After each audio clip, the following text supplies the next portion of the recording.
Ja, ocenil bi zaenkrat dobro z uvrstitvijo v jutrišnji finale, kar omogoča boj za prve dve mesti, kar vodi na olimpijske igre. Je pa tako, da sem z vsako vožnjo majčkeno bolj zadovoljen, tako da se nadejam, da se bo tako do jutri stopnjeval in da jutri pokažem najboljše. Kje dve mesti vodita, vse sem že premagal, vsi so me že premagali.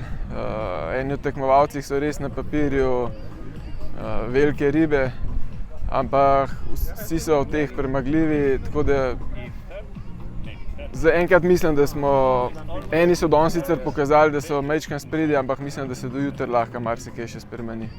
Ja, danes so se pogoji od kvalifikacij na polfinale malo obrnili. Glede na to, da jutri verjetno ali proga 1 ali proga 9, upam, da bom imel tudi malo sreče, ker če tukaj veter pihne z narobne strani, imaš lahko težave, če ti pa sta prave strani, ti pa lahko prinese.